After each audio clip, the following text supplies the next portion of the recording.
accurate, dependable, and late-breaking. This is local and state news on WLEN, Lenawee's local news station. Fitness coach and Mission Fitness founder Eric Driver is adding author to his resume. The Adrian-based trainer is releasing a new book focused on establishing healthy lifestyle habits and sustainable living. Today, I am actually joined by Mr. Driver here in studio, who is going to discuss the ideas behind the book and let us know what readers can expect and the lessons that he has learned from coaching folks here in Lenawee County. Eric, thank you for joining me today. Yeah, thank you for having me. This is awesome. Absolutely. So the first thing I'm going to ask is, for those of us who may not know, tell us about yourself and about Mission Fitness. Well, I've been in business now for 16 years. This is going to be our 16th year this summer. And I started kind of more the sports medicine journey and worked down the medical path, but also trained people on the side along the way. And then it was 16 years ago, I really wanted to step away from the medical field. I felt like I had more to give to the community at preventing orthopedic issues, obesity, things that happen to people. And I wanted to be on the front lines as my core focus for me personally. And I felt like I could make a bigger impact that way. And opened my gym. And I started by training people in their homes. I worked with some teams at the colleges and at the high school. And then it led into opening up a brick and mortar, and we started training more clients. We started as more of a sports performance facility. And over time, as I got a little older, I started to notice that the impact that I could make in our area would be on those kids' parents and grandparents.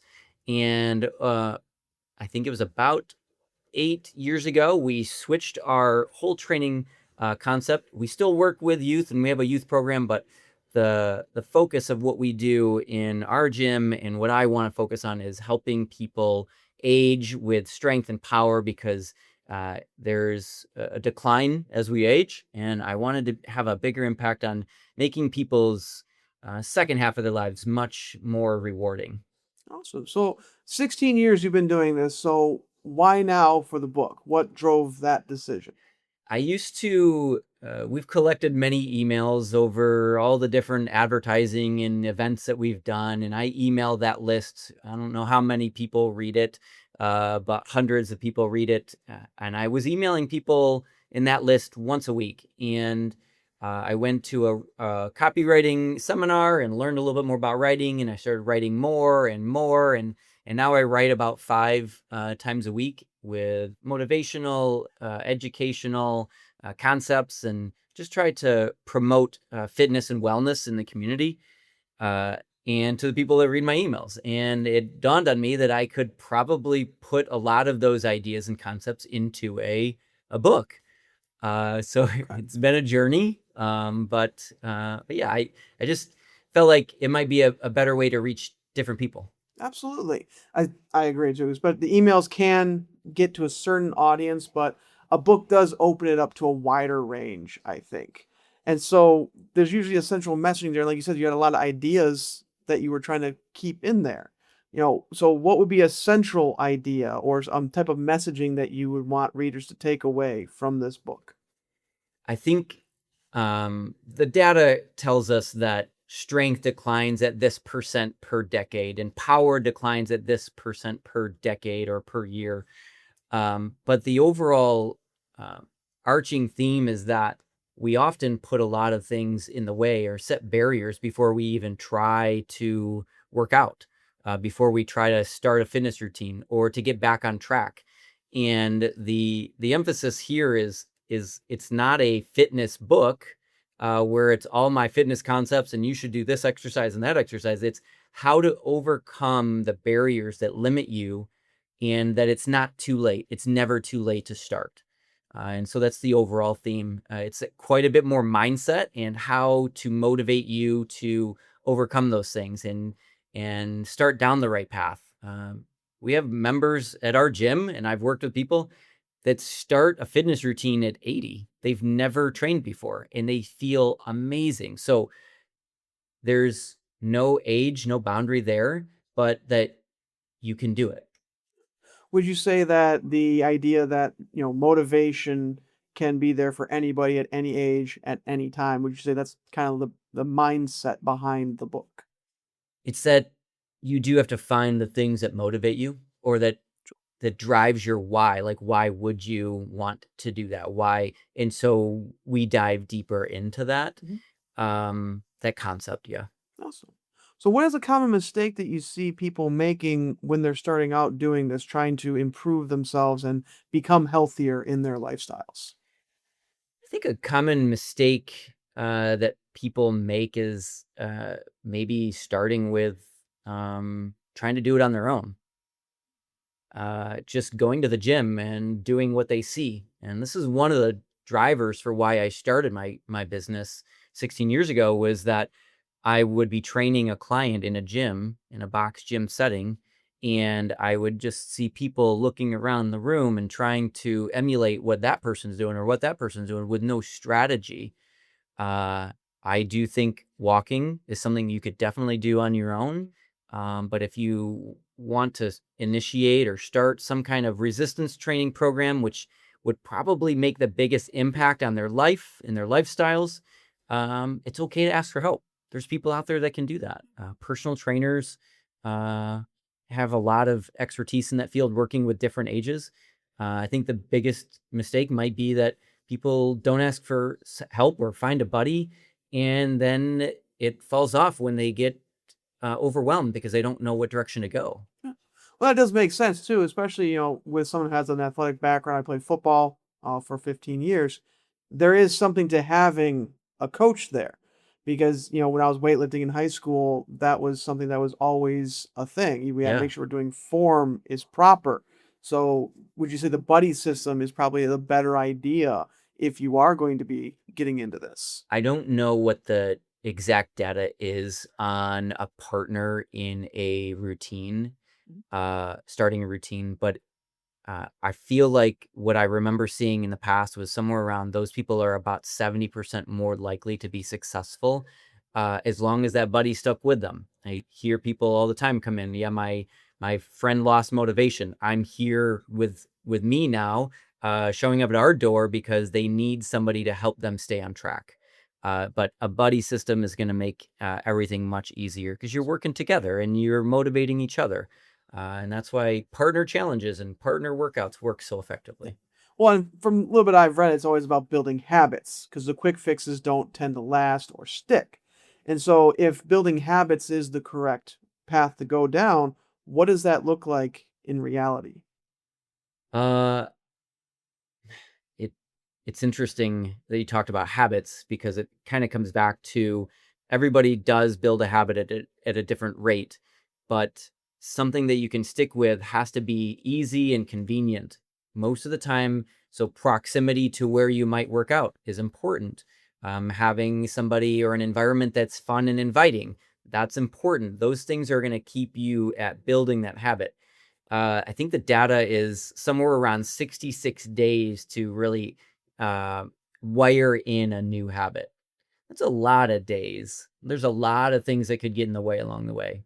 But when you have a partner that might pair up with you, they're going to say, hey, no, like, let's still go tonight or let's go tomorrow morning and stay on track because you're working together for an ultimate goal of being healthier, being stronger. I know we've kind of mentioned a couple things that could be a first step, like reaching out for help or having a buddy to go with you to the gym to do these things. But for someone who might be watching or listening to the interview now, and maybe they want to start doing some things to change to be able to have a healthier life themselves, what is a first step that you would recommend to them? I think the first step might be just start. I think the biggest roadblock for most people is the start. Just starting off. Yeah. Yeah. It's overcoming that overwhelm or that guilt of not doing it sooner. It's the anxiety of showing up somewhere and doing something when you haven't done it before. Uh, the first step is the hardest. Once you've gone through that, you've taken the next step. Maybe it's walking 20 minutes a day. I've worked with people that have had the inability to walk 20 minutes. They were in a position in their health that they couldn't walk 10 minutes away from their house and 10 minutes back without being worried that they would get stuck. We'd find the right pattern of like, okay, let's go 5 minutes out. Let's build on that the next day and go 6 minutes. So walking is a great way. I don't think, and I hear this often, that I have to get in shape before I start working out at the gym. And I think that I haven't quite grasped, what that feels like and like tried to sit in those people's shoes. But it is a common phrase I hear. I have to get in shape before I can start. And so I try to give some guidance on the phone, but all you have to do is start. You have to take that step. And again, it can be walking. It can be just showing up at the gym. It's a consultation. It's doing a couple of exercises. It's doing body weight exercises. There's a lot of things out there that you can do. But there's a lot of people willing to help. So I kind of thinking about that concept of, I have to get in shape before I go to the gym. And, I trained in martial arts, and that was another common joke of, I got to get in shape before I go to Krav Maga. And that's why you go to Krav Maga. Yeah. Do you think though that maybe there is, and now this might be in your books, might not be, I'm not sure. This kind of just something I'm thinking of off the top of my head here. Do you think there might be like a social anxiety type of thing to that? Because Yes. if someone isn't aware of how to do things, like you mentioned before, they might be emulating, oh, that person over there is doing this workout, I'm going to do that. Do you think that might be factoring into this a little bit? I think someone's success is probably going to be directly tied to the environment that they get themselves in. And the opposite is true. Your demise may be because the environment you put yourself in. So someone who is in an environment where they're surrounded by food that might not be great for them, they cannot overcome that environment. But if they put themselves in a different environment or surround themselves with friends or people or an environment that might be more aligned with their goals, they're more likely to achieve those things. So I do think that that's important. Can you repeat the question so I can make sure that I... Oh, I kind of was just thinking off the top of my head there. I was thinking like, so do you think that maybe like social anxiety or apprehension or not being knowledgeable on the topic of weight loss or healthy living would be a reason why, someone would say, well, I have to be in shape before I Yeah. go to the gym? And that's why I think my book could be a really good first step, because what I try to achieve in the book is helping rewire your mindset to be ready to take action. We all have a lot of self-limiting beliefs, and oftentimes they're not actually true facts. And you walk in I have a client who is one of my favorite clients. She walked in the gym. We had talked on the phone. She shook my hand. I said, nice to meet you. She turned around and said, I don't think I can do this. And she walked out. And I walked down the hall and we chatted for a long time. That anxiety of being there, knowing that she's tried everything she can do to eliminate her back pain, knowing she kind of needs something, but being there and going, I don't think I can do this, and walking out. She's been with us for 7 years.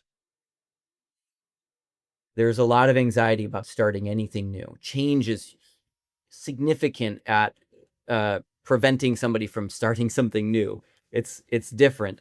But I think the concepts that I share in my book can help somebody rewire their mindset to be able to take on anything.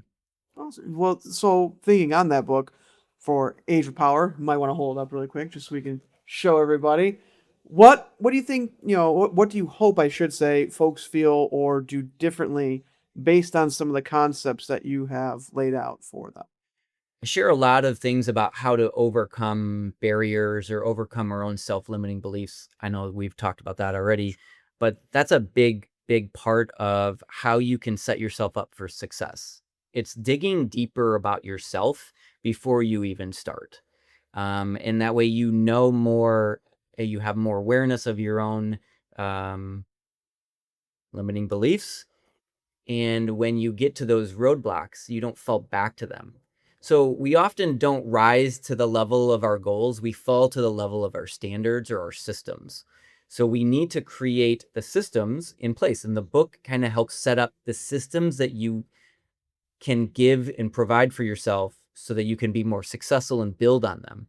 And when you start some kind of routine or you start something new, you have things that will help you be successful because it sets the foundation for yourself. Absolutely. Yeah. It's a really good way of saying that too, because it clicks with right away in my head. A martial arts trainer I had, she said, "We do not rise to the level of our expectations; we fall to the level of our training." And so, obviously, applying that into a self-defense scenario is a lot different than going, "I would just like to be healthier," but at its core, it's very similar. It's gonna be, you gotta find that way to dig deep and make your expectations where your Yeah, your think levels about are. somebody that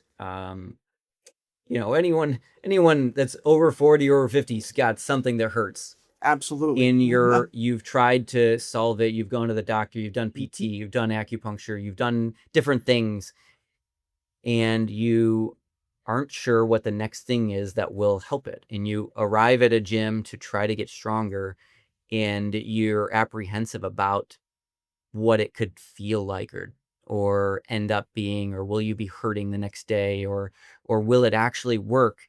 And the amount of anxiety that can be like blocking that, it's high. Oh yeah, I mean, I'm almost 40, and I can tell you I got lots of things that hurt. So Yeah. I can definitely relate to the folks who are over that age range trying to get healthier for themselves as we get older here. So, but as we're wrapping things up, where can people find more information about Age with Power, and where can people find more information about you and Mission Fitness? So currently, we have the book for sale at the gym at Mission Fitness. And again, if you're in Lenawee County, Mission Fitness is located across from the movie theater in the plaza there with the pediatrician's office, the paint store. We're right smack dab in the middle. The book is for sale at the gym, $20. We're trying to get the book out in different places in the community, and also, but it's probably going to be by summer. We'll have it on Amazon, and have a link there to be able to access it from Amazon. I really wanted to drive the sale of it not really the sale of it. I'm not worried about selling the book. I'm worried about getting it into more people's hands. So if you buy the book, make sure you share it with somebody. Make sure you give it to somebody that you think it'll make an impact with. But for ease of accessibility, we'll go to Amazon, despite the big company. I'd rather keep that more local, but we do want to make it easier for people to get. So yeah. Absolutely. Well, then, before we wrap up today, is there anything else that you would like folks to know? I always like to take the last few seconds to let you have, however long you need to say something that you think needs to be said about, what we're talking about here, or maybe something that you have on your mind that you would like to vent out. I think there's a ton of stuff. I could talk forever on different concepts. I think there's a lot of areas of men and women's health over 40 that are missing. That it's overcoming ego, it's overcoming anxiety to really put yourself in a position to live your best life. There is so much to be said about our life expectancy, but what we don't really talk a lot about is our health span, and that is how long you live healthy. And the last decade of life for many people is in and out of hospitals and doctors' offices. And I think if I can help that person find a way to be stronger, they'll be healthier, they'll live longer, they'll live healthier, and they'll make a bigger impact on the people around them. Because when people start working out and they get into an environment where they're around other positive people that want to be healthy and strong, they share that with other people. And then we're spreading fitness amongst the entire community. Absolutely. Awesome. Well, the author and trainer is Eric Driver. The book is Age with Power, and the business is Mission Fitness here in Adrian. Check them out here. For WLEN News, I'm Brian Vish. Count on WLEN. Lenawee's local news station to keep you informed with accurate and dependable information 24 hours a day.